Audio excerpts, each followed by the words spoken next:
পঞ্চাননং পশুপতিং বরদং প্রসন্ন, এটি শিব প্রণাম মন্ত্র। এখানে শিব ঠাকুরকে পঞ্চানন হিসেবে আখ্যা দেওয়া হচ্ছে। শুধুমাত্র শিব প্রণাম মন্ত্র নয়, শিব পুরাণেও শিব ঠাকুরকে পঞ্চানন বলা হয়েছে। স্বাভাবিকভাবে বলতে গেলে পঞ্চানন শব্দের অর্থ হচ্ছে 5টি মুখ চায়, কিন্তু এই 5টি মুখ কেবলমাত্র বাহ্যিক রূপের বর্ণনা নয়, বরং মহাদেবের 5টি ভিন্ন ভিন্ন দিক, শক্তি, 5টি মৌলিক উপাদান, পঞ্চক্রিয়া ইত্যাদির প্রতীক।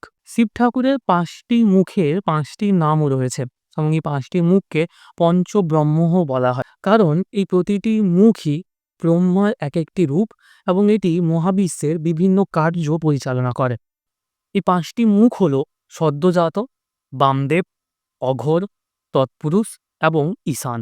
শিবের পঞ্চানন রূপের শুধুমাত্র পৌরাণিক গুরুত্বই নয়, বরং দার্শনিক এবং বিভিন্ন প্রতীকী তাৎপর্য রয়েছে। সর্বপ্রথমে পড়ে পঞ্চক্রিয়া। শিবের এই 5টি মুখ মহাবিশ্বের 5টি মৌলিক কার্যকে প্রতিনিধিত্ব করে।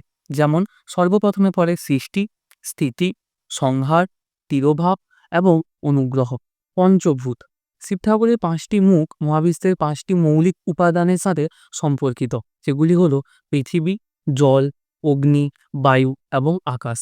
এছাড়াও পঞ্চ জ্ঞানেন্দ্রিয়, পঞ্চ কর্মেন্দ্রিয়, পঞ্চমুখী চরিত্র এবং মানবদের 5টি চক্র ও শিব ঠাকুরের এই পঞ্চানন রূপের সাথে সম্পর্কিত। কমেন্টে লিখুন হর হর মহাদেব। এরকম আরও তথ্য জানার জন্য অবশ্যই পেজটিকে ফলো করে পাশে থাকুন। ধন্যবাদ।